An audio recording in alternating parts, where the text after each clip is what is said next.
Hello, everyone, and welcome once again to Miami Minutes. This is the podcast where we do anything to talk about every minute of Miami Connection 1 minute at a time. Anything. I am one of the hosts, Niall McGowan. I'm your other host, John Parker. Also ready to, join in with a bit of anything. I'm getting the talc on. Let's go. Talc up. It's not that kind of party. Oh, well, we'll see. Here we are. The second to last minute of footage now. We're near the end, baby. It's wild, isn't it? I can't believe how quickly the ending happened. I suppose that's a bit of an 80s staple, though, isn't it? Let's be honest. A lot of 80s movies would just like, okay, here's the ending. Bye. Yeah. We're done. Yeah. We're done. The most classic being, we probably mentioned it way back in the day, but like...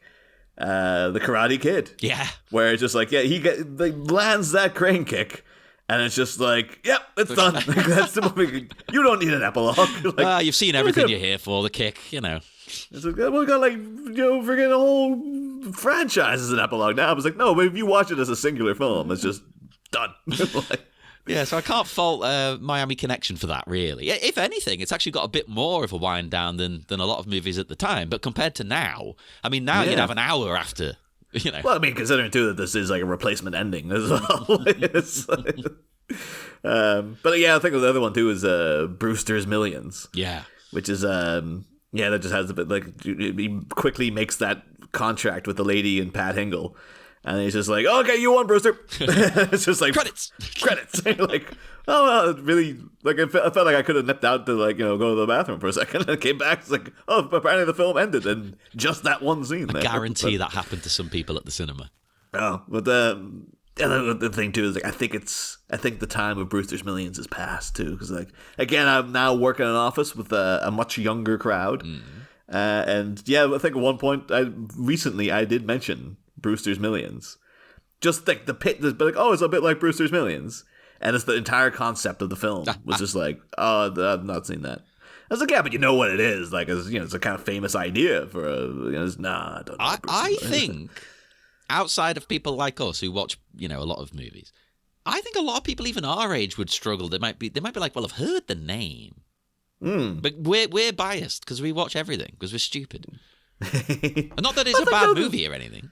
No, but I just think, though, that it's one of those things, like, it's a concept, though, that just exists. It's like, it's, you might not have seen Sophie's Choice, but you know what Sophie's Choice is. Yeah, well, that's me. Yeah, I haven't seen it, but I know what it is. Yeah, you know what the choice they're referring to is. And, like, Brewster's Millions is like, oh, yeah, Brewster's Millions, the whole concept of, like, having a ton of money that you have to spend.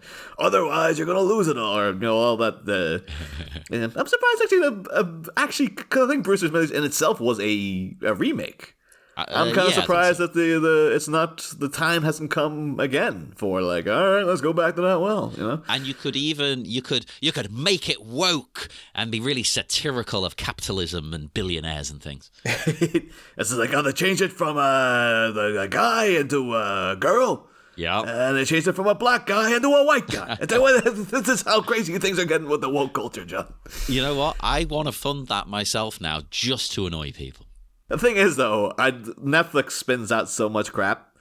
I'm not entirely sure that they haven't done a remake of Brewster's Millions with, like, Divine Joy Randolph or someone, where it's just like, oh, and it'll be a show. There'll be 8 episodes, then they cancelled it. Yeah. It was like it was just getting going. It was just going.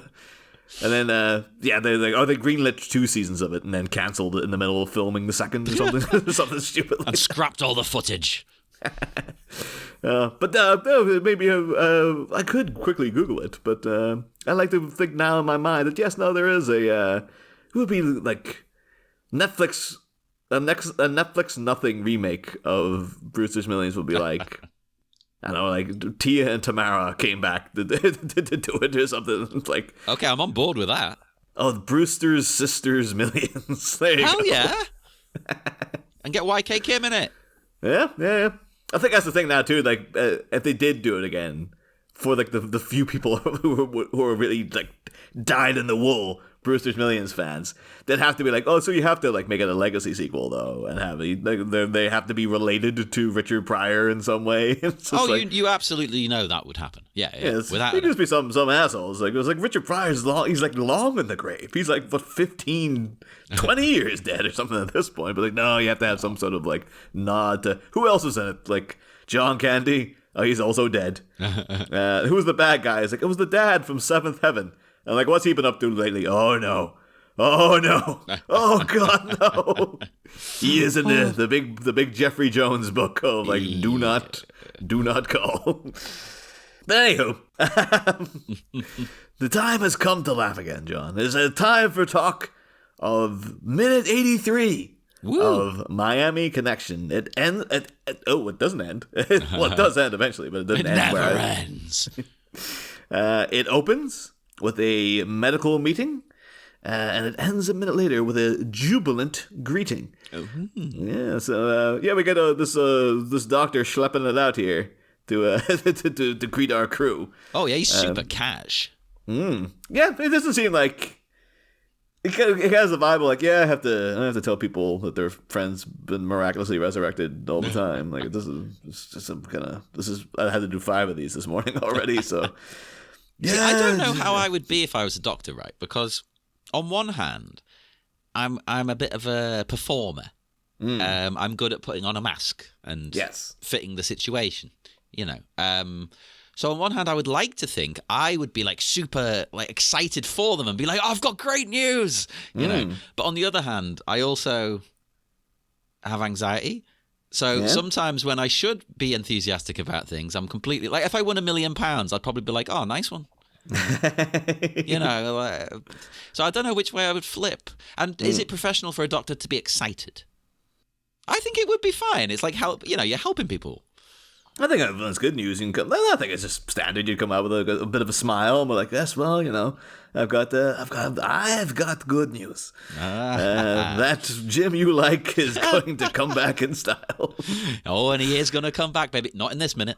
Nope, not in this minute. Oh, well, we almost get him. But I've spoiled it for everyone who's watching minute by minute. Oh no! Yeah, but I suppose they do tell you in this that he's actually okay. But like, I think you can come out with a little bit of like a kind of. Although I do know a guy who, I think the doctor was really covering his ass. But I remember there's a friend of mine who had like cancer a while back, and he's fine now. But like they had a whole thing where like they went in and they cut out a chunk of it. Actually, they cut out a chunk of his ass, which is one of the kind of weird things. Of just like. You had to have the most comical form of cancer. You had to have it in your ass and then lose half a cheek. Like this is if it's what you think it is. It's very him in a way. But afterwards when he was meeting with the doctor, he's just like, okay, so what's happening? He's like, it appears there's currently no cancer. He's like, oh, so I'm all clear. He's like, I'm not saying that, but currently at the moment, it would appear that yes.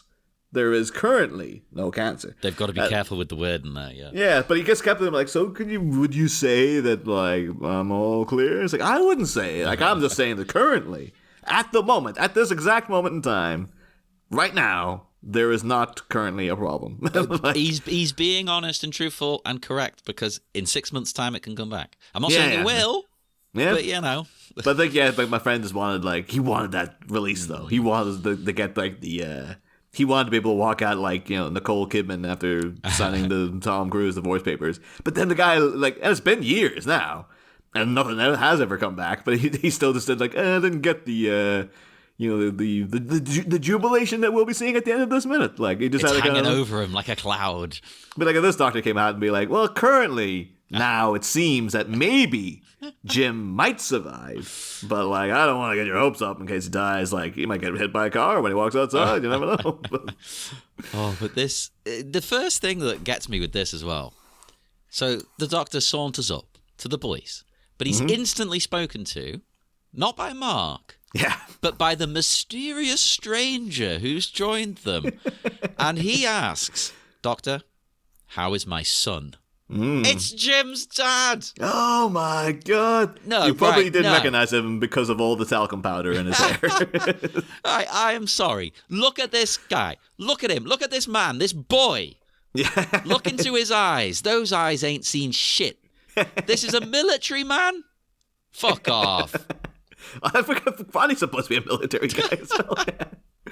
Those little baby, all the baby fat around his face and stuff. This guy is literally like, I've got a paused on him right now. He's got, they put on the Larry David glasses to make him look older. Yeah, they've tried. They've really tried. They went in there with went and found some flour back in the kitchen or whatever. Like, oh, here we go. I'm gonna guess that guy is 21 years old at the at the oldest. I think so, because I think I brought it up last week, but regardless, they mention it again in this week's commentary. Well, they actually confirm 100% in this one. He is younger than Jim. And Jim's not that old. No. I'm kind of thinking that would be better if he played Jim and the other guy, but then again, probably the same problem.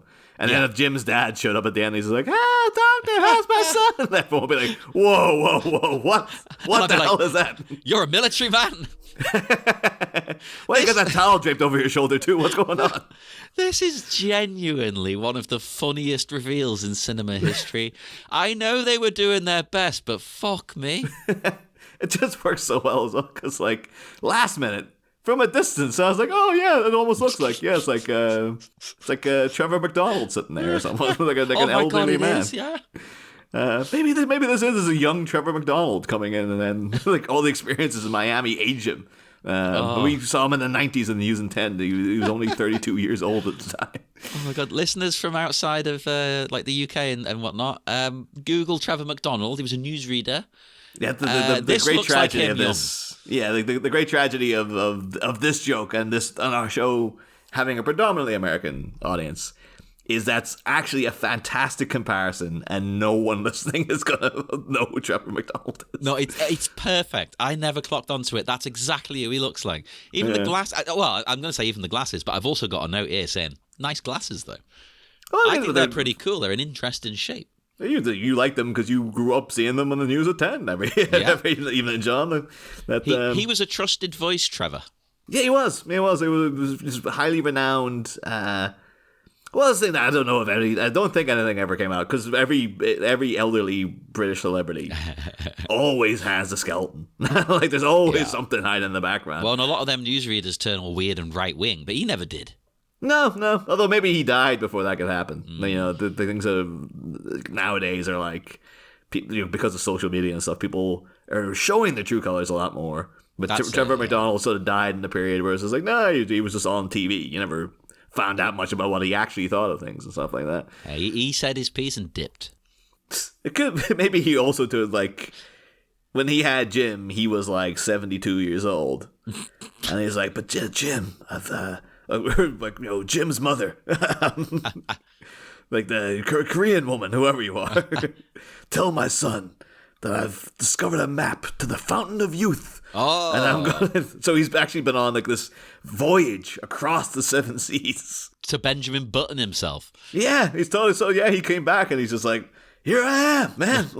Some reason my hair is still gray, but I'm back. I'm back to Jim's dad, 1938 or whatever. I was when I was in my prime. That could be the downside of the cure thing he's found. He keeps reversing in age, so he'll become a baby. And then Drac and Sound have to look after him. Well, do I smell a sequel or do I smell a sequel? That'll be in Miami Connection 3. 3 dragons and a baby. Oh, there you go. Perfect. I think I said, how many are there? I was 5 dragons and a baby. We can make it 3. The others are on holiday or something. I don't know. There's a reason they're split up. Oh, yeah. Oh, yeah, you always do that, too. Sequels will just do things. So give them a little cameo. But, yeah, they're off doing their own little side adventure. And you see it for, 1 scene. there you go. And then you have to have your core Dragon Sound, which, so it'll be Ozzy, Mark, John, and I guess Jim. It'll have to be Jim, because it's his dad. They're looking after. So. Is it his dad, though? I actually think maybe, because he's so young, maybe this guy is catfishing him. Well, it could also be that, this is 3 children in a trench coat. Exactly. He can it'd be amazing if this was a giant prank. Some asshole was pulling. He's like, he intercepted Jim's mail. He's like, it would be really funny if I showed up, pretend to be this asshole's dad. It's a prank by Jeff. It's Jeff's last dig at the group. He set it up in advance. I'm actually kind of stunned that they just didn't get the actor who played Jeff back in to play this guy. Hey, it couldn't be worse, Maybe that was the one thing where someone managed to say no to YK Kim's. It's like, oh, we get him in. We'll put on some makeup, And they're like, no. And he's like, no, I saw it all the time. This old show used to do it. It's like, why Grandmaster Kim? With all due respect, that show you're referring to is like 70 years old, and this is 1986. That will not fly now. Oh God, you know what? Like this guy, he's trying, right? He's not an actor. He's trying, and they've tried to make him look a certain age, but couldn't they have spent 20 extra minutes just finding somebody, anyone off the street? Like they got the guy playing the doctor is just some rando. Yeah. Like, and I'm surprised too that this isn't just like Vader or someone with like a mustache on or something like that. Like, but it could be someone that we've seen and just not clocked on. Yeah, but he seems like he's more age appropriate to be Jim's dad. Like, if they could just find like the black version of this doctor, there you go. There's no problem. But they're like, no. They literally like just turned their heads slightly sideways, I think, and we're like, whoever the first person who walks in is, that's gonna be Jim's dad. Oh, hey kid, pizza delivery kid, it's you. Why not? Again, it's not like you need to be like the best actor in the world, because again, this guy's not.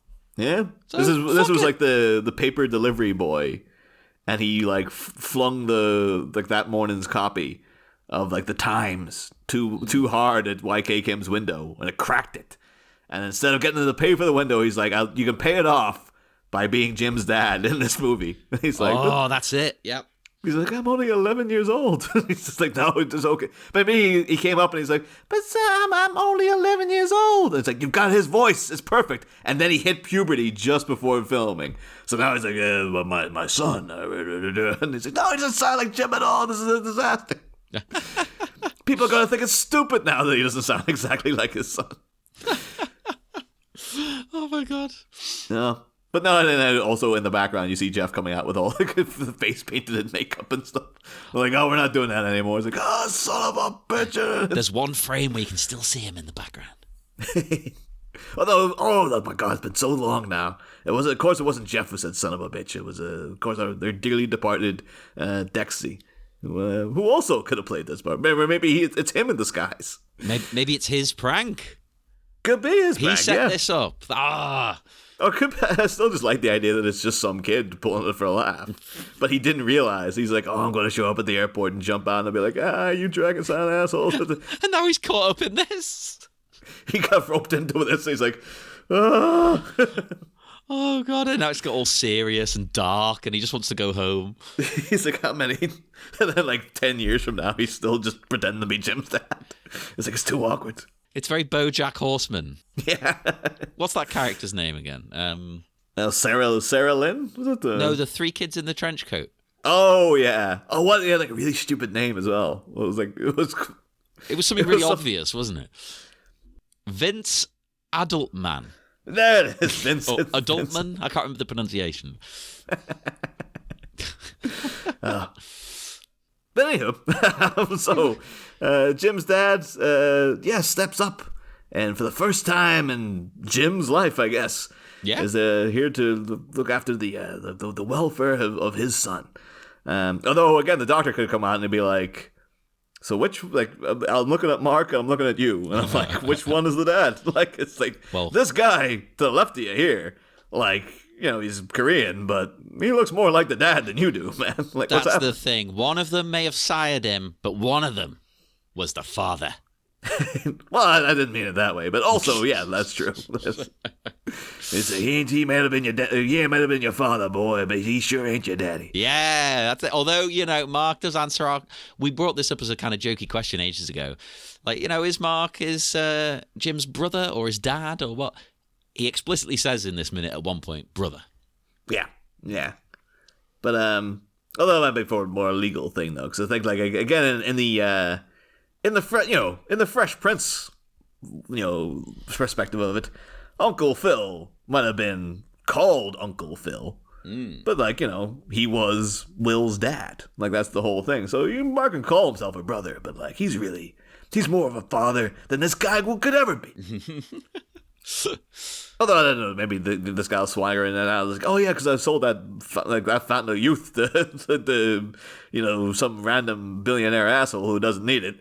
But now I'm raking it in, kid. Like, I'm taking us all to Acapulco. Hey, woo, party time.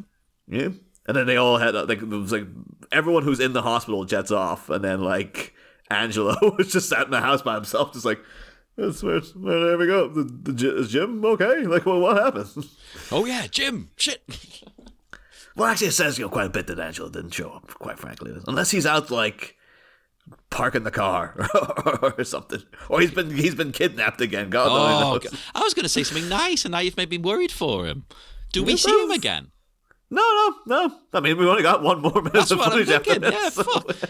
Oh, I guess he just wasn't available. They might bring it up in the commentary next minute. I guess he just wasn't free, maybe? Yeah.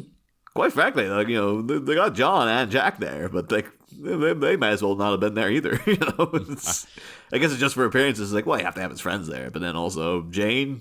Although maybe that's maybe that was the honeymoon of Angelo and the lady who played Jane. This is like, because obviously they hooked up in real life. Oh yeah, maybe they were off having fun. Yeah, so they're gone. It's like, oh no, God, no, we're not going back to that. You crazy? And then we will never talk about Miami Connection again. And then 30 years later, it's like that's all they can talk about when they're on stuff. So. Embrace it. You know what? Mark Hamill did. Oh, totally, yeah. It's Eventually, he didn't at first. Although this always reminds me again of the end of you remember that show Grounded for Life? Oh, I love that show. Yeah. I loved it because I had a crush on the daughter. Age appropriate at the time. Well, she would be age appropriate now, I suppose. But... Oh yeah. But I don't know if you ever like saw like the final season. But she had two little brothers. Yeah. One of them was a pretty good child actor. The other one was terrible. And I think they figured it out as they went on. So in the last season, that second kid just didn't show up. What? But they'd always do little allusions to like they didn't say like, oh, we sent him to like boarding school or something. It was always just like, oh, he's around somewhere, yeah. Or is he out with his friends, or he's up in the attic or something? Yeah. There's always allusions like that. And so in the final scene, where I think it's been a while since I've seen it, but like it was the daughter Lily was giving birth, I think. Oh, what? Because the whole foundation of the show was that like it was this couple who had her way too young. Yeah. So they were like literal teenagers, and then so at that point like they're like 33 or something. But Jesus, they look older. Yeah. But they're having to like be like parents and stuff, but they've got a full grown teenage daughter and two other kids and all this sort of stuff. And antics arise and ensue. Yeah, Kevin Corrigan as the brother and all this stuff. And I was like, yeah, it was good fun. But like, yeah, so I think the ending was supposed to be like a little like, the torch has been passed. Now she's had a kid way too young and stuff as well. But it was a big scene of like all the family in the room greeting the new baby, and then they just did a thing of like, oh, where's Henry? And then the dad was just like, oh, I think he's around here somewhere, yeah. And then just an illusion, like, oh no, the kid is here somewhere. Let's just pretend like he's just in the room next door or something. It's like, just write him out. Just say you sent him to boarding school, or like, I don't know, you got an uncle or something. There's an episode where he dies, Niall. Or, quite frankly, just don't bring him up at all. Yeah, nobody would notice, let's be honest. Yeah, I actually quite enjoy that. They did like a little social experiment where they're just like, let's just pretend that character just didn't exist. People start asking them, and they're like, who are you talking about?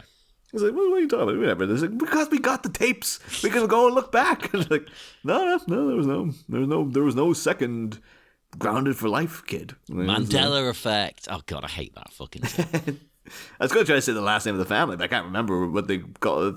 Finnerty, maybe? It's been years since I've seen Finnerty, it. They had an Irish thing going. I'm going with an Irish name, yeah. Yeah, it was Donald Logue, of course, who went on to play Harvey Bullock, of course, in Gotham. We'll tie into our other show there, Batman. Hey, everything's connected, baby. Yeah, and he was the one big thing, too, when the Gotham started. I was just like, ugh. And then they're like, oh, Donald Logue is Harvey Bullock. I was like, oh, I actually could see that. Yeah, He was pretty good from what I saw. Yeah. I know some people rip the arse out of him, but I was like, no, that's pretty much what Harvey Bullock's like. So yeah. But the Doctor here reveals, what we talked about before. Jim was lucky; he nearly died, but he survived. Yeah. Internal organs are intact. Yeah, he lost a lot of blood, but apparently. Like, so much blood literally seemed on the verge of death. Like, it pretty much completely written off. Like, no, it was just a couple of little nicks. So he just bled out a little bit. Like, well, it wasn't actually blood. He was keeping some red pens in his top pocket. And they got slashed with the sword, you see. And because he spent so much money on the suit, that's why he was just like, oh! He was freaking out about the payments and all sorts, yeah. It's like, I have to waste it. I have to meet my father in like 10 minutes now. And then because of the stress, he started passing out, hyperventilating. Have to say, this Doctor, hell of a handshake he's got going on there. That's a good old-fashioned, like, professional... adult handshake he's given to someone. Like, I've just watched it again. There, that's firm. I reckon there's a little squeeze. Oh, totally. That's a Hank Hill handshake right there, where it's properly modulated to be for adult men. Yeah, professional men, to show a little bit of warmth and compassion, but also just to know this is a formality, but a formality born out of tradition that I am honoring by like giving you a nice firm handshake. It always sort of unnerves me when people do that, though. I don't like it. I mean, I don't like a handshake at the best of times. No, but if you're going to shake my hand, don't put like effort in. The thing is, too, when the COVID came along, and I was like, finally, we might get rid of the handshakes altogether.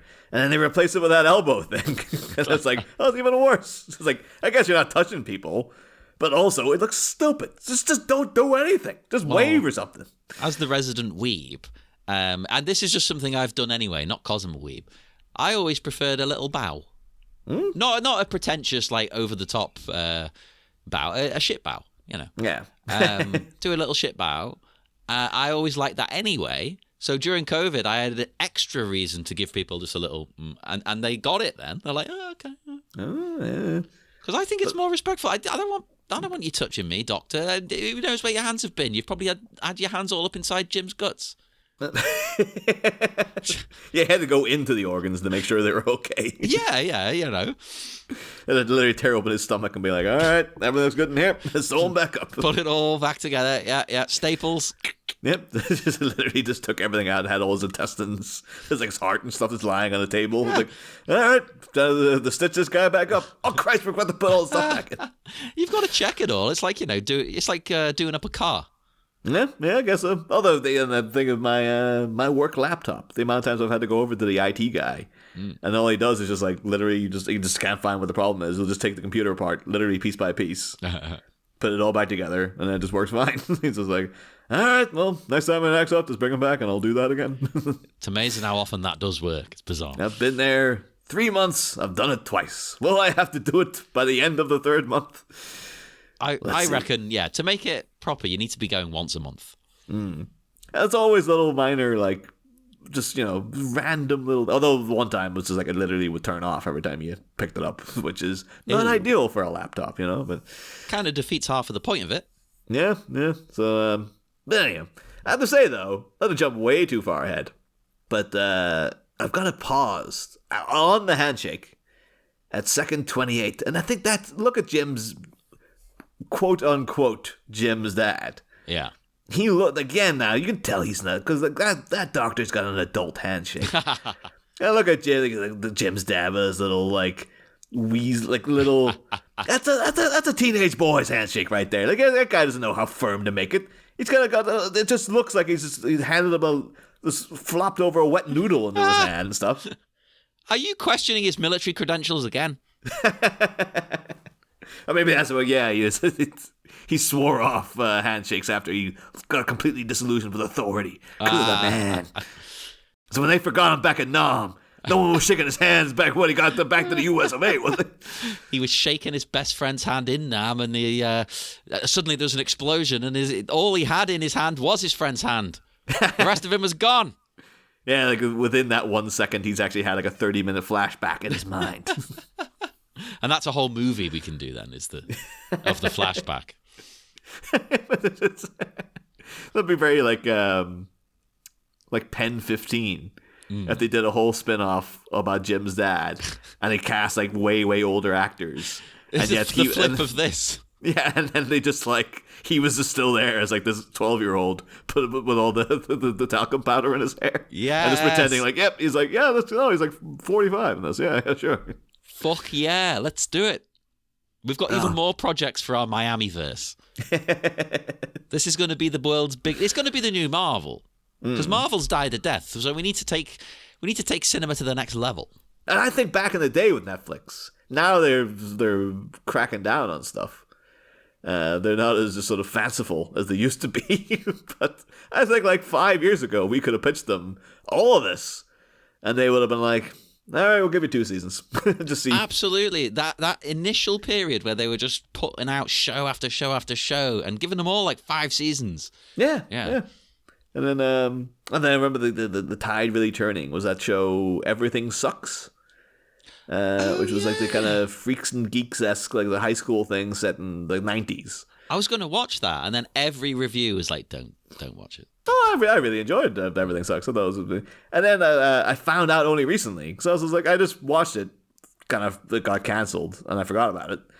And then I was looking into Immaculate, the nun horror movie starring Sydney Sweeney. Mm-hmm. Everyone's favorite, the it girl of the moment, Sydney Sweeney. And then they were like, yeah, she was in Everything Sucks. She was one of the main characters. I was like, what? Was she? I didn't realize. And then they're like, oh, who made this Immaculate? Like, and then the director's like, yeah, the director is the guy who created Everything Sucks. I was like, oh, that's nuts. Wow. I never would have pieced that together. Like, there's such drastically different, like, pieces of content. But like, yeah. And then I guess the reason, so apparently Immaculate was supposed to be made years ago. And it was Sydney Sweeney, like, wanted to be in it back then. And it just fell apart. But then now she has clout. Apparently what she did with that clout was I went and got that script. And I got myself an exec producer credit. And I dragged this Immaculate film into existence so I could be in it. That's cool. I appreciate that. Yeah. Yeah. So you watch it and you're like, yeah, she's pretty good in it. You know? So it's a pretty good film overall as well. It's one of those I've been wanting to watch, but I was waiting for it to just be like readily available. Yeah. No, I don't think I believe it is. It is at least available if you know where to look. I imagine it is now because I know June 2 now is. Yeah. June 2 was due. June 2 was due. No, I was going to try to make a do joke. No, cut that. But it was terrible. But the build up to this handshake, because obviously they're shaking hands when he's delivering the good news, like, oh, thank you, doctor, blah blah blah. But the build up to that, Jim's dad saying he wants to see his son. Mm-hmm. His son he abandoned. Yeah. Who is now fighting for his life in the hospital.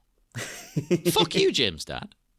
He might just be like, look, man, I'm just a 15-year-old kid who thought this was really going to be a really funny prank. I want to just get in there, quickly end the joke, and then get the hell out of here. He slipped $10 into the doctor's hand there to keep the joke going. Like, come on, man, help me out here. Help me out.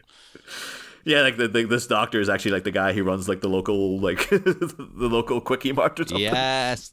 It's just like, just come and pretend, all right? Oh, they go in and Jim's dead. And they're like, oh, man, this joke just gets worse all the time. Well, it is a question, actually. We keep saying this. What's his name? Jim's name or Jim's dad's name? Jim's dad. I was hoping you'd be able to come up with the subtitles here at some point, though, because Mark does reference him as Mr. Something. Yes, I did get the subtitle for that. So we've got a surname. And to me, it sounded like Mr. Reynolds. You're not going to believe what it is, then. Oh, well, what is it? Mr. Brown. You're not going to believe that on multiple levels. Wait, so Jim is Jim Brown? Yeah. Jim Brown, baby. This was the origin of Jim Brown, the massive American football player who eventually would grow up into this guy. There's about 5 reasons I find this hilarious. That is one of them. God. And it also makes me think of Leon Black from Curb Your Enthusiasm. Okay. He's Jim Brown. Okay. Yeah. And also, It doesn't sound like that's what he says, but when you've got the subtitles, you're like, oh, okay, no, he is saying that then. Okay, yeah. Yeah. So this guy Jim will eventually grow up to be one of the stars of Mars Attacks. Jim Brown. But also, I could have swore he said Mr. Reynolds. Like, I feel bad now because it's like, well, it's obviously coming from YK Kim, and it's God bless him. His American accent is non-existent. But to go from Brown to Reynolds is like there was some miscommunication going on there from him to me. Maybe Mark just can't believe that's his name, much like Curb Your Enthusiasm again. Oh, I have to be careful with wording here. I don't want to offend anyone, but you've got to see that episode of Curb. We're not saying it. Oh, I mean, that was a whole season of that show was based on Larry living with the blacks, and there was a black family living with us. Oh my God. I have to say though, actually, I didn't think to examine it before, but let's see. Like, Jim's dad gets a big handshake. Does Mark get a handshake from this guy? No, I don't think so. But Mark really should, because he's the one who's protected the guy's life. But maybe it's a family thing, even though he abandoned them. Well, we'll say like Mark does way more than Jim's dad. There's something Jim's dad says though later that I was a little bit like, oh man, you're giving well, not all the credit goes in this one direction, Oh, but like. I think that again, if you're talking about a bow, it would have been very respectful. The doctor gave, or maybe he was in the kind of thing of like, would it be offensive if I bowed to this guy? Well, that's the thing. You don't want to assume that in his culture they bow. Maybe they don't. Yeah, I mean, if you saw a white guy just coming out and meeting an Asian man for the first time, and then he just goes into a big bow, you would think like, oh, you're being incredibly racist. Yeah, he could say like, well, I'm from Miami. Yeah, well, totally, yeah. But you should be giving him a handshake though. Like this is, or maybe he's just like, maybe Mark's just like, I can't shake people's hands. These are the hands of a killer, like. Oh yeah, he's gonna cut his own hands off when he gets home. That might have been like when we let to go back in the last minute, but like. At the end, when they're all sitting there in that kind of King of the Hill pose, like maybe that's why like John's just staying off into space because he's just like, I killed like 5 people. Like it's only now the red mist is gone. It might have like settled in where he's just like, I don't know if I can just go back to normal. How do they go back to school? Yeah, like Mark's is like, oh Christ, I got that sociology exam tomorrow. Yeah, I gotta get studying now. And then John's just like, he can't deal with it. So these are the hands of a killer, Jim. He's like, no, don't say that. And then like going in, like John going into his professor, but like, can I get an extension on that paper? Because like. We got involved in a ninja biker war, and like one of my best friends got like, it looked like he got stabbed to death there for a hot minute, but like it turns out he was just bleeding out a bit, I guess. And then we had to rush him to the hospital to meet his father, who turned out to be 15 years old, and it was just, and also I had to kill like I was running around the park. You might have heard the police reports talking about. Crazed shirtless guy running around with a backward sword, slicing and dicing everyone he came across, and that was me. So it's good. And then the professor's like, "No, you've had 6 months to get this paper done. Get it in tomorrow, you friggin' moosh." You know how many people have been affected by biker ninja wars in this goddamn town? It's every day. It's every week. It's every month. It's constant. Deal with it. The thing is, they did deal with it. I guess that's the thing then. John afterwards would be like, you know how many people are going to be dealing with that biker ninja problem after today? 0. Baby. No one. Until the sequel, obviously. Yeah, but that's going to be a magical thing where they come back. Yeah. We've already the sequel itself is magical, of course, but I'm assuming you're talking about they are resurrected through some form of sorcery. But like, exactly. Yeah, Shang Tsung. We've already made this connection, the Miami connection, or the Outworld connection, I suppose. Did we never bring that up before? That like someone should really do a cover of Rainbow Connection, but just change all the lyrics to be about Miami Connection. I don't think we did bring that up, did we? Listeners, let us know if we're wrong. To us, this is like the longest journey. Oh man, I wonder if like Angelo is on like Cameo, could we pay him to be like, can you just, if we write a version of Rainbow Connection that's all about like Miami Connection? Could like if I sent it in, would like $200 or something? Would you perform that? Like, well, last time I looked, he wasn't. But let's see. He's not coming up. No. Well, it's on us then, John. We're gonna have to. Let's see. YK Kim? No. I'll just put Miami Connection and see. Sometimes if they tag themselves, you know. I don't know if anyone from Miami Connection's on there. I think the Doctor is there. No, none of them are on there. And the same too. You go into the IMDb for Miami Connection, it's quite extensive in terms of giving you like 50 like Orlando Biker credit. Like this is Orlando Biker over and over, or like Jeff's Ninja, Yoshido's Ninjas, you know, all that. Cannot find this Doctor, nor can I find Jim's dad. No, like I looked for Jim's dad as well. I wanted to know everything about him. Nothing. Yeah. That's how I originally tried finding out his name, because we still don't know his name. Jim Senior? Who fuck knows? Well, I thought it was Jim. It's Jim Reynolds there for a second. But is he Jim too? Oh, holy moly! You don't think Mark doesn't know his name either, and that's why he's doing the formal Mr. Brown. But then maybe Mark himself has been really racist. He's been like Mr. Brown. And then they really panicked kid pulling the prank is like, well, let's go with that. Yeah, sure. It could be. Yeah, maybe he doesn't know. Yeah. And he's assuming they've got the same surname. Why would they have the same surname?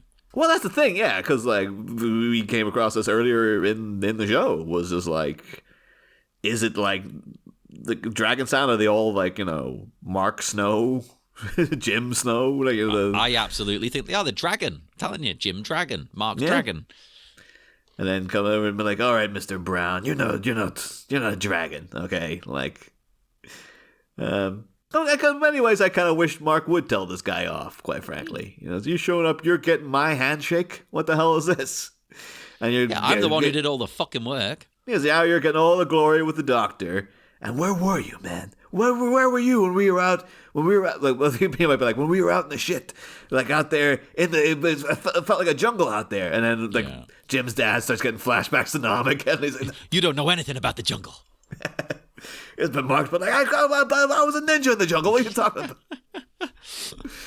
Oh, Jesus Christ! Yeah. Meanwhile, in the corner, like John's having a complete breakdown because he's like, I can't believe I have to write a paper for tomorrow, and I killed 6 people. I don't know if I can go on anymore.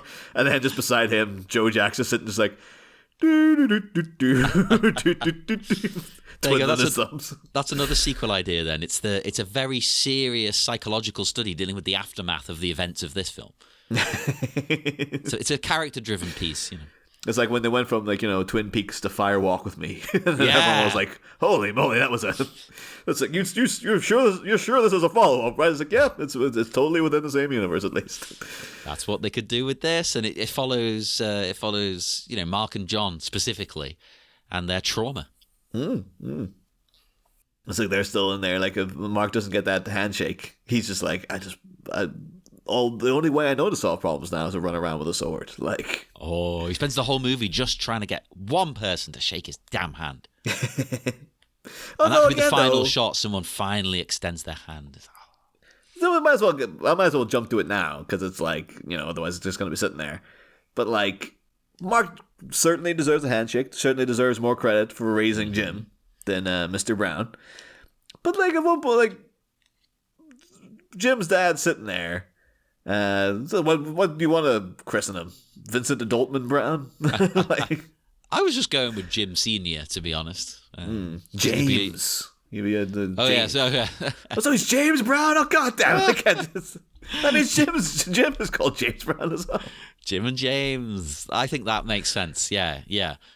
Because as we know a Jimmy who was James for a while, maybe to be a bit more adult. You know. Yeah. You know, announced he wanted to switch to James, and a lot of people did honor the request. But I found it, you know, if it was someone like, you know, actually like transitioning, or it was some sort of big cultural event for them or something like that, like it meant a lot to them, I'd be like, yeah, sure, I'll call you whatever you want. But yeah, Jimmy going, I want people to call me James now. It's like, it's not gonna happen, man. Like, it's not gonna come. It's not gonna. it doesn't sit well in my mouth to call you James, you know. But then other people were right on top of it, so it was. I think what makes it hard is that it's so similar. It's barely a change, and that makes it more difficult in your head. Whereas if it's a big change, you're like, oh, okay, fine. Yeah. Plus, he's such a Jimmy. Like, that's just... Yeah. It just suits him down to the ground. Like, James doesn't suit him at all. It's just very, like... That's just a very formal name for you, you know? You're not that kind of guy. It's the same here, you know. Jim, he's a Jim. He's not a James. But, Maybe the dad is a James. We don't know much about him. Well, yeah, that's the thing, you know, marked as was his name on even the letter that was sent? I guess maybe he'd be like, he could be Colonel Brown or something. Look at this guy. He's not been in the army. Fucking hell.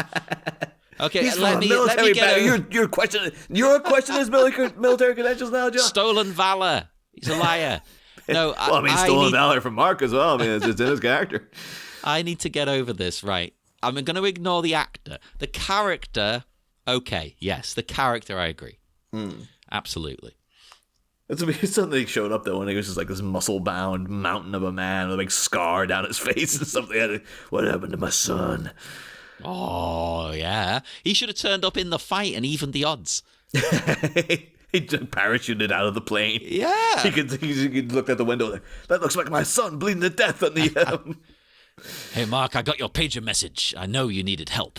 It was like Mark well ahead of his time there with the pager as well, I guess. Yeah. Yeah.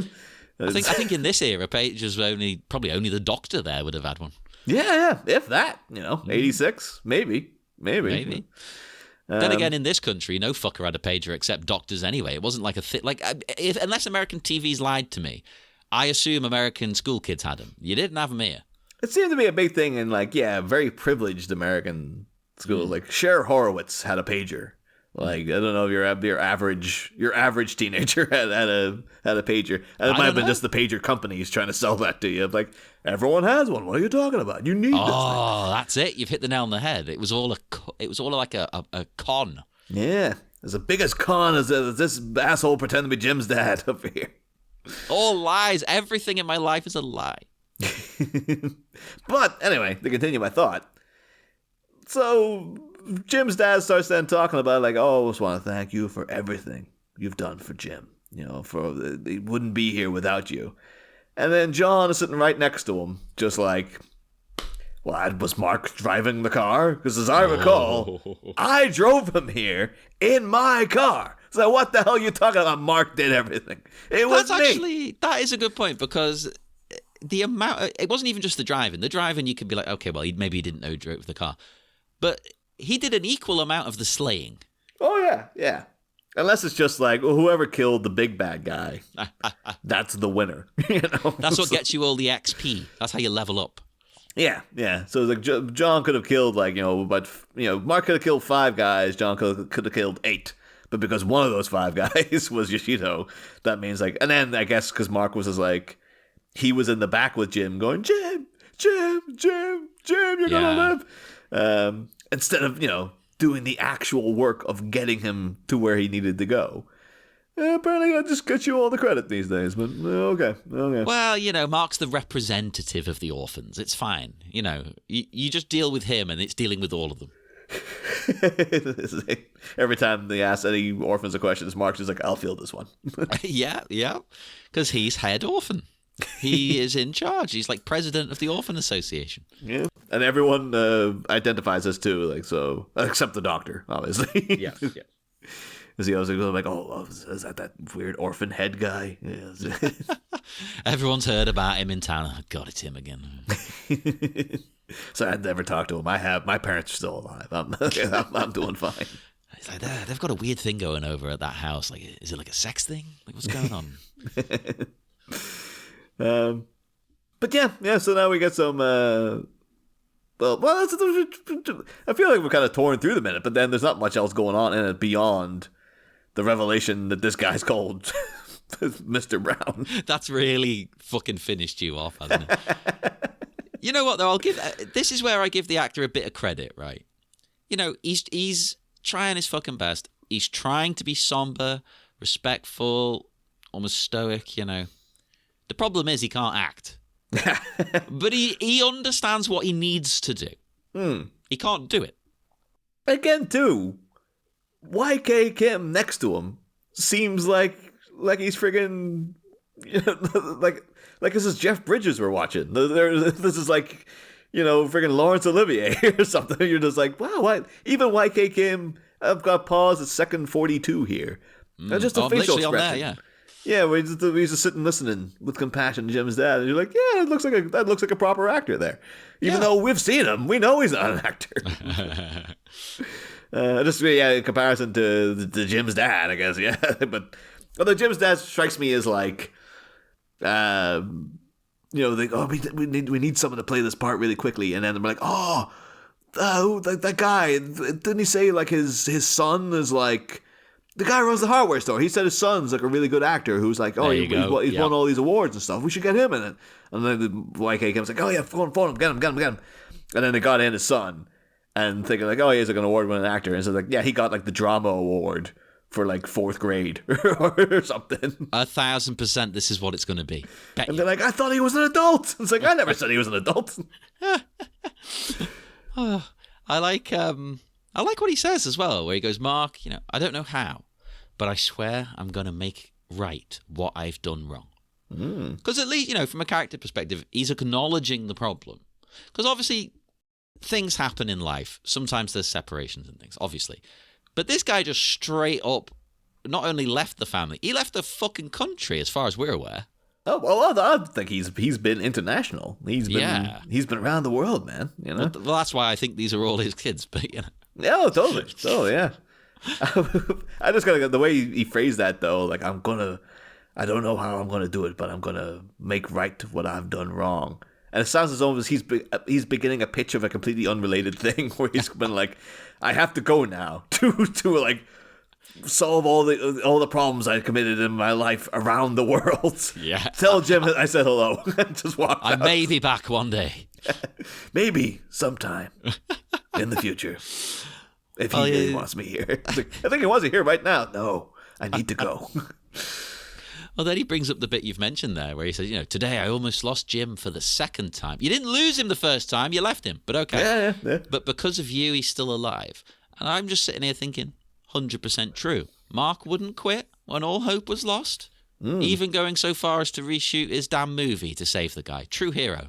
Oh, but here be a twist, though. He says, like, I won't lose him for a second time. We don't know why.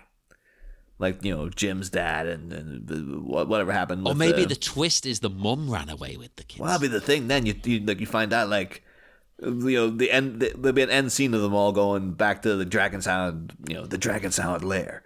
Mm-hmm. And then, like, Jim, son, I'm going to take a shower. And then it'll be all Mark talking with Jim. And I'd be like, but you never told us why, like, your father left or whatever. And he's like, my father didn't leave. My mother left him. And then they'll keep cutting back and forth to, like, him putting Jim's towel on his shoulder, because, like, father, like son. Oh, exactly. It's inherent in the DNA. And then, like, he takes off his shirt and, like, tattooed on his back is like an evil, malevolent dragon or something. Oh. And it turns out his mother was fleeing him because he's a crazy ninja guy, and he's head of like the Korean branch of whatever the nemesis of Mark was back then. And it turns out through that organization it's like Spectre. He has his octopus tentacles in everything. He was running Yoshito's operation. There'll be the classic, like, yes, it was me all the time, Mark. I am the architect of all your misery. He was Jeff. He's all of them. I was Jeff. I was Yoshido. Yoshido was a guy, but I was him in the suit that time. Oh, my God. The real Yoshido, I don't know. He's like, I knocked him out and threw him under a bridge somewhere. I don't know where he ended up. But... Holy shit, that would be perfect. But the thing is, I'm so hungry for more Miami Connection. I'm coming up with any idea for a sequel now. It's just like, yes, Jim's dad has to turn out to be evil, and he looks like a kid because he is a kid. Like he's some sort of evil sorcerer from beyond the moon or something. Oh, we could, and again, that's where we could find out that he's Mark's dad as well. Yeah, totally. He's like a shapeshifter. He turns into. He has no fixed form. Oh, I love it. But Mark does say, Jim is like my brother. I would do anything for him. And again, even reshoot the damn movie. That's what you did for him. Wonderful.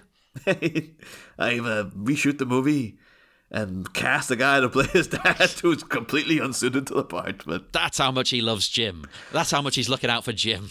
They'll risk that level of humiliation to go through that. That's love. Yeah. But yeah, so that might be the thing. That this might be then the beginning of the big long con, though, from Jim's dad. Because he's just like, well, Jim's my brother, so I would do anything for him. Anything. And then, of course, in the alternative universe, evil Mark is there going, I would not do anything for Jim at all. At all. Goodbye. Yes. Holy shit. We need to at least somehow let's edit the movie together into like a funny form. We need to do that. Come on. I think a lot of people would argue it's already been edited into a we funny can fuck it up. But it could be then that the guy, Jim's dad's just like, anything, Mark. I could use like $50 if you got. Oh, he's a grifter. I don't trust this guy.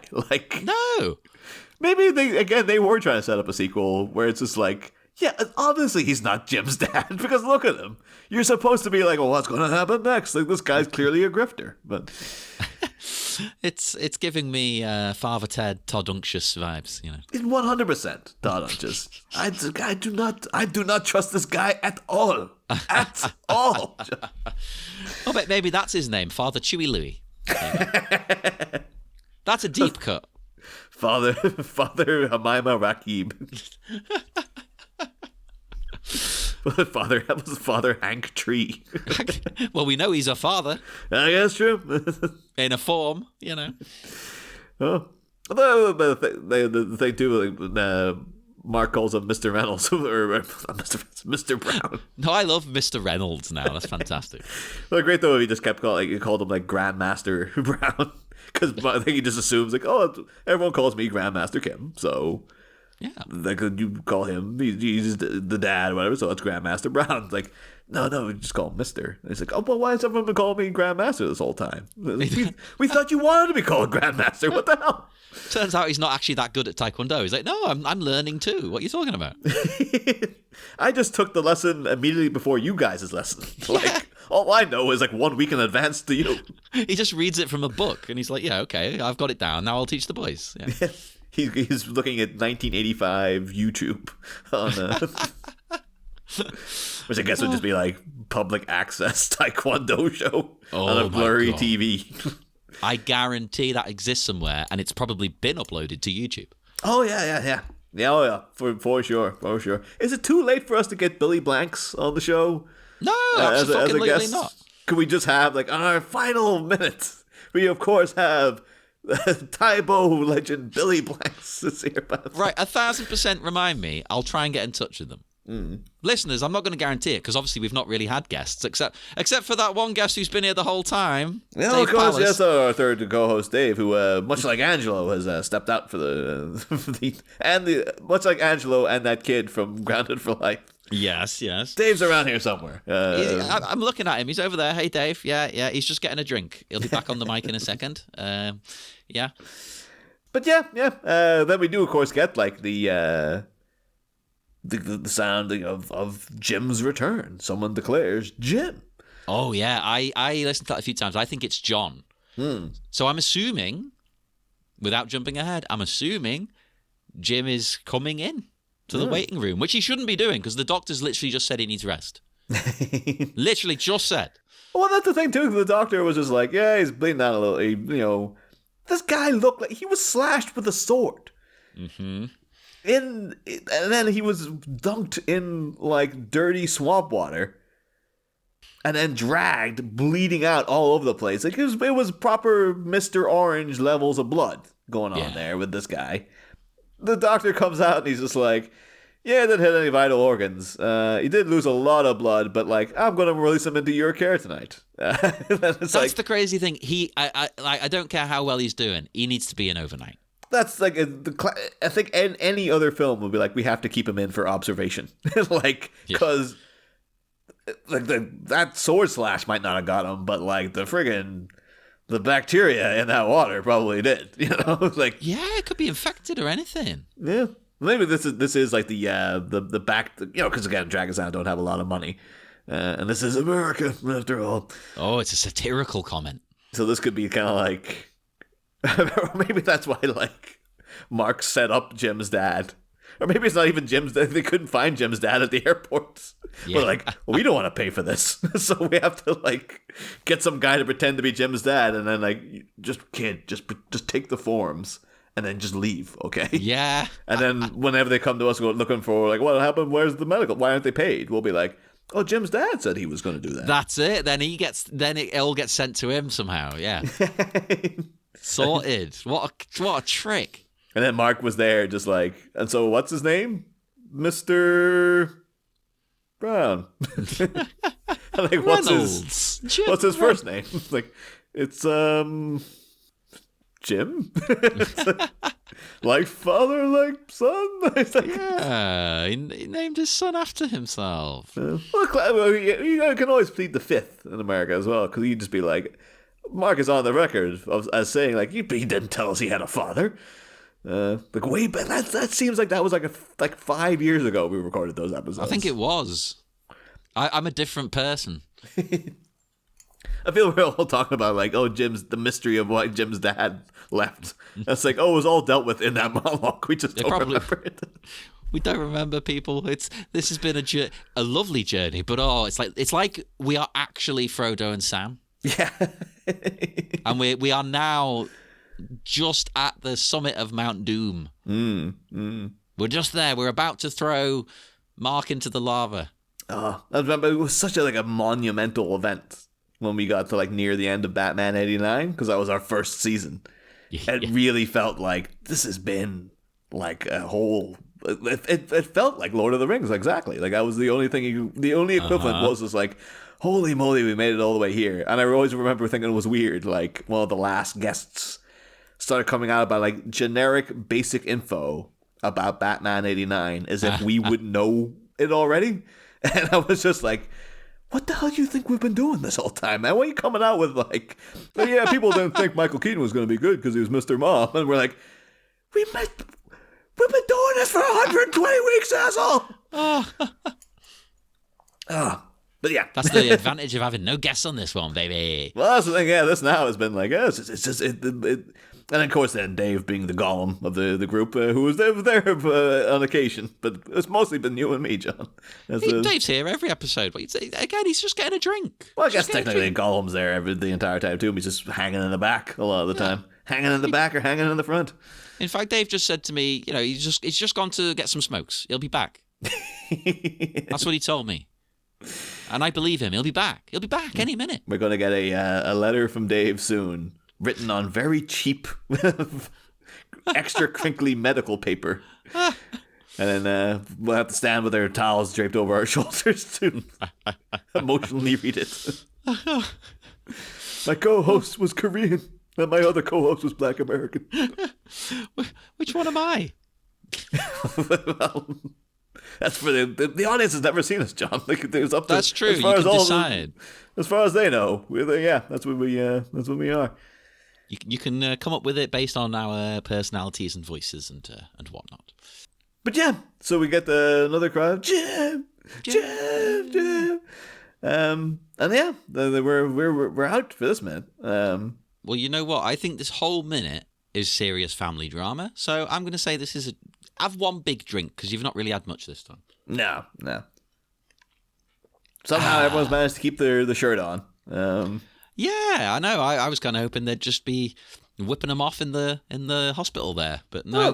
Well, we said like John has been been bestowed someone's shirt here. Like, it's respectful. You don't want to be flashing around that hot bod in the hospital when people are ill. That's it. He's probably just devastated. I was like, I told him to bring a Dragon Sound shirt because we have to represent. We could have all been in Dragon Sound shirts, and then the doctor would have been like, "What's Dragon Sound?" He's like, "Well, we got some news for you, good sir." Well, do you reckon? While they're sat there waiting, awkwardly. Do you think Jim's dad asked them about the band and stuff? Like, yeah, so like, what do you guys play? Like, what are you into? You know? You any good?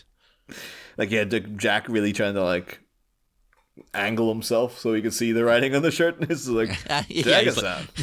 He's letting it be very visible. Oh, so is my son in your group? What does he do? Do you do anything, do you incorporate Taekwondo into your act at all? I think that'd be a great idea. See, Mark's just so exhausted that then someone mentions that. It's like, oh, yes, I did. Oh, have I got a move to show you? And then also the doctor coming out been like, so you say you got attacked by ninjas. It's like, yeah. I was like, so what happened to these ninjas? Like, oh, we killed all of them. They're all out. And it's like, should we be should I call the police? Like, it's an excellent point. I think we've mentioned it before. It's like, well, there's self-defense. And then, I'm not faulting what they did, but the police have to look into this. This is very much like Dr. Nick Riviera, like back door kind of crap is happening. Maybe that's here. What it is, yeah. Like they just got a dingier looking set. This would have been tied into like in Batman '89 when like Jack Napier, after going on the chemicals, he goes to like a back alley surgeon.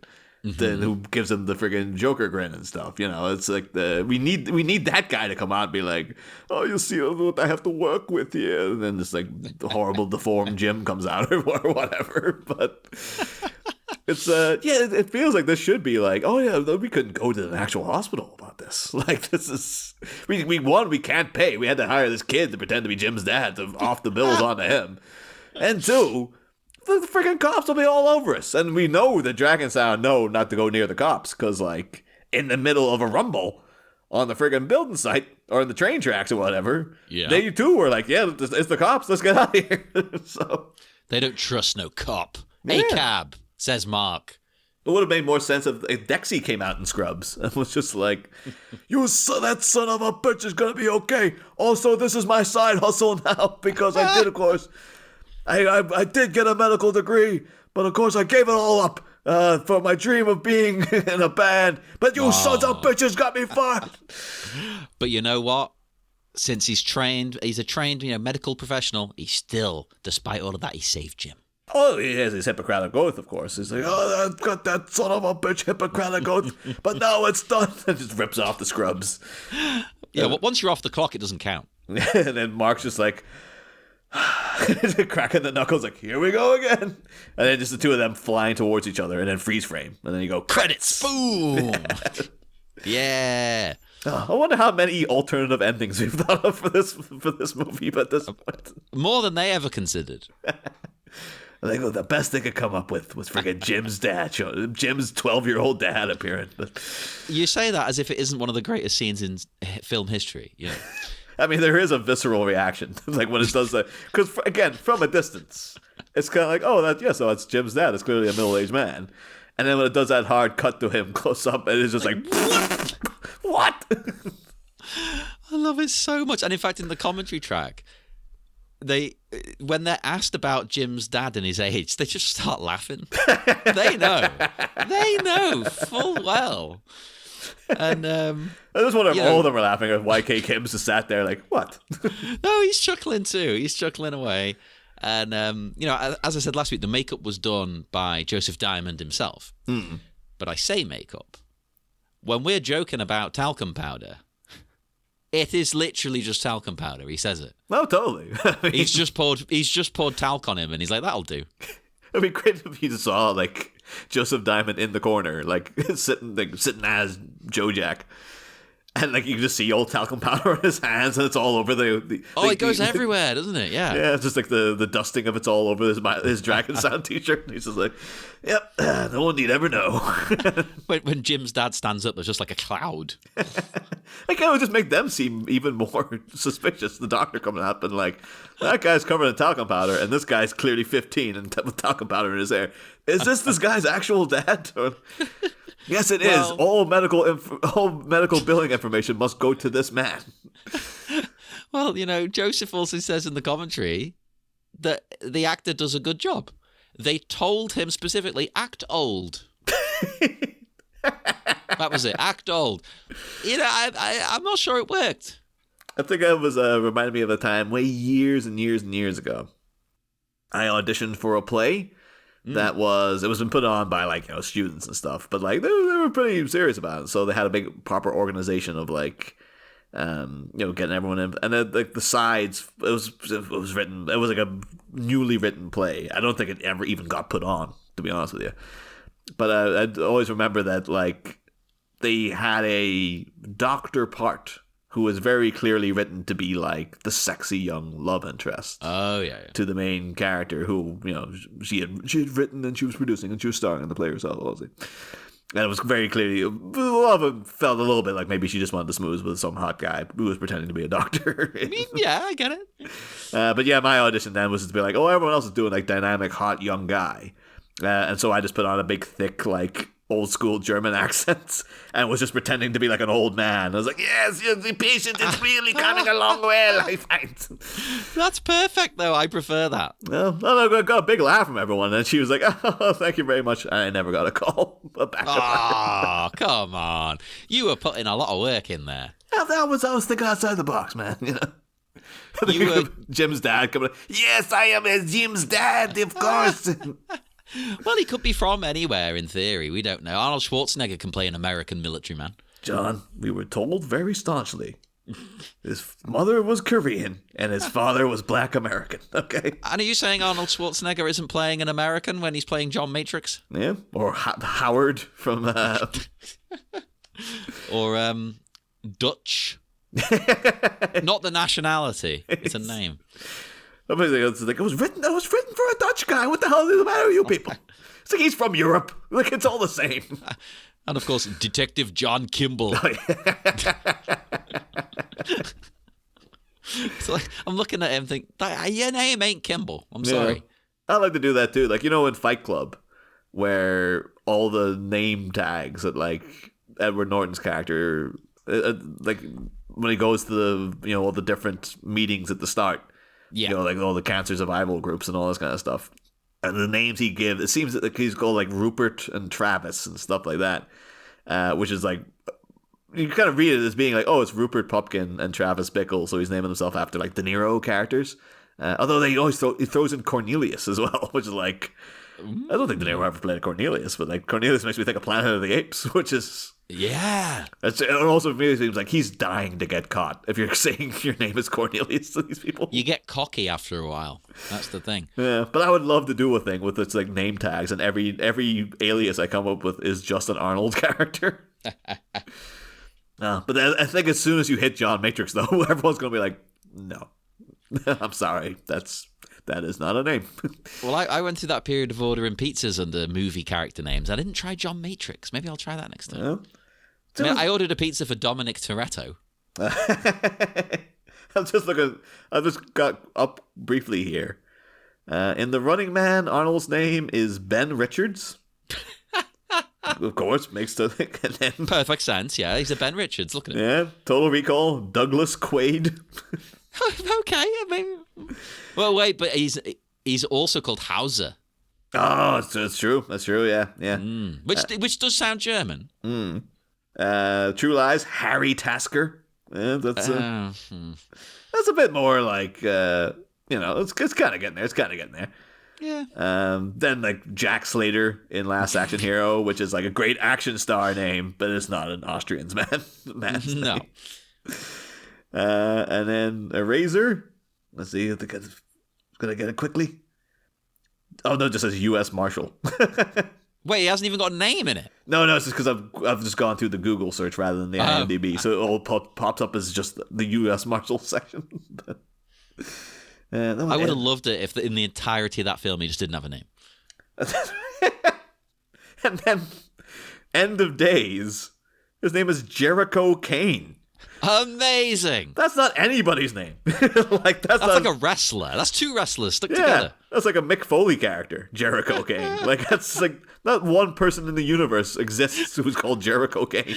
No one has that cool a name. Come on, get out of here. I love it. Is literally just Chris Jericho and Kane, the wrestlers, mashed together. Fucking hell. Or maybe both those guys saw End of Days back in '99, and they're like, They both wanted to be called Jericho Kane, and they're like, you know what? We'll split it. And they did a handshake. As powerful a handshake as Jim's dad and Jim's doctor. That's what sealed the deal. Oh. But anywho, I guess we've talked about this for long enough. Absolutely, we will break the connection.